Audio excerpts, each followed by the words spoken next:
Clearing the Air by Anna von Reitz. The first concept that needs to hit home is that all the actual states are sovereign entities. This is a violent departure from the realm we are used to and the states of states we have grown up with.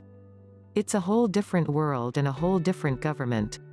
The State Jural Assemblies are part of the American government, not the federal government.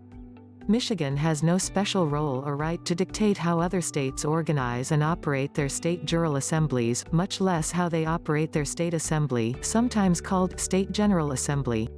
I simply recommended the Michigan General Jural Assembly template because it is basically sound and available. That doesn't mean that it is perfect or without errors or some kind of mandate from God that all the other states have to follow. Some members of the Michigan General Jural Assembly seem to think that it is the only state to maintain or start or use a state assembly process, and that is far from true. They also seem to think that Michigan is the only state with standing, and that isn't true either. Some states are just now putting out the call and are resuming activity of their assemblies after a long pause between meetings. Other states, especially those in the West, are meeting for the first time since they met to sign their statehood compacts. The point of being sovereign entities is that they can conduct their business when, where, and as often, or not, as they please.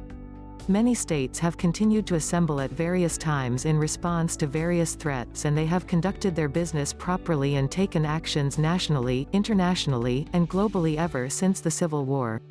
Some states, like Vermont, have been especially jealous in guarding their state sovereignty. So any idea that all the other states have to fall in line and conduct their business just the way Michigan conducts its business is way out of line, and I certainly have never knowingly promoted such an idea.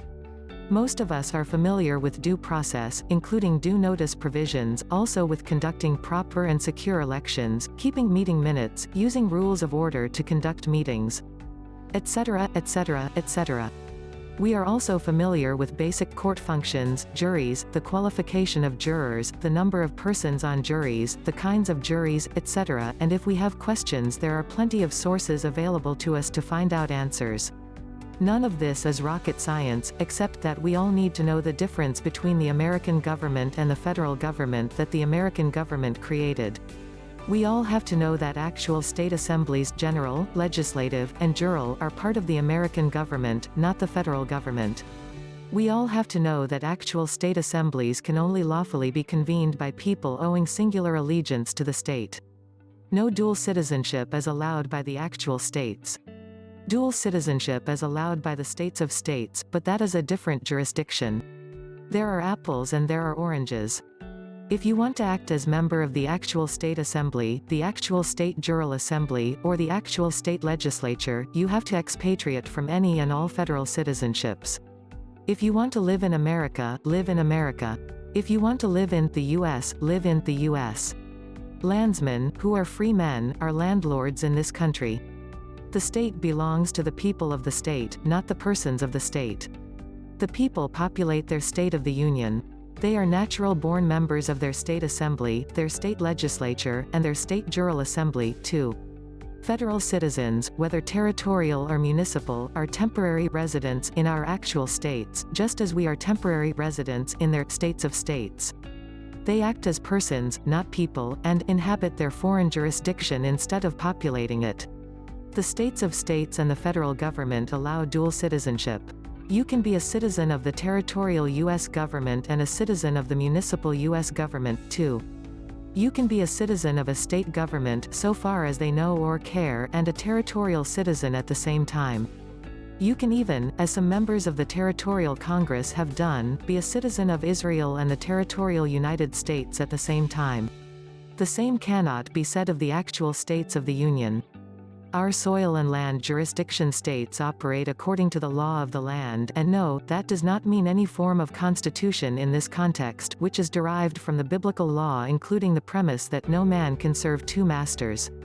So when you choose to live in America instead of the U.S., you have to renounce any foreign duty and expatriate from any foreign entanglement. The concern dictating this is eminently sensible.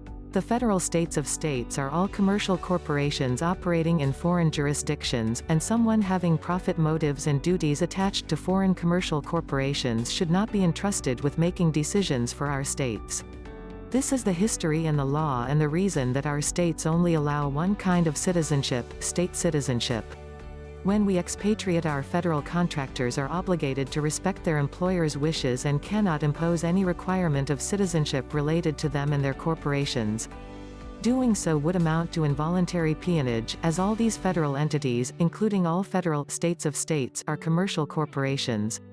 Those who wish to operate as Americans standing on the land and soil of their state are lawful state nationals and can choose to serve as lawful state citizens. They can operate their State General Assembly, their state legislature, and their State Jural Assembly unimpaired. But they cannot at the same time maintain employment, duties, or obligations as any form of U.S. citizen. By the same token, federal employees and dependents are able to serve as members of state jural societies, state legislatures, and as state executives, and we can't. They can't act as state electors, and we can't vote in their elections.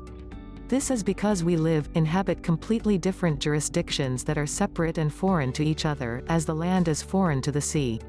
So this squabble with certain members of the Michigan General Jural Assembly who don't want to give up their federal citizenship and don't want to declare themselves as Americans is not a matter of pride or place or seniority. I am a state justice doing my job and informing everyone of the actual law that applies, and if you don't follow the law of the land while attempting to operate a part of the American land jurisdiction government, I have to object and bring this to your attention for the sake of everyone concerned. First, because no matter how well-intended your efforts are, you can be arrested if you aren't operating in the correct capacity. Second, because if your groups as a whole are not operating in the right capacity, nothing you do will hold water. It will be a wasted effort. Third, because if I know that you are off track and I don't speak up and offer correction and that leads to you being harmed, I would be guilty of negligence. I trust that this is enough said and that everyone will duly consider the facts. Please hit subscribe, like, share, embed, and get ready for many more Anna von Reitz videos.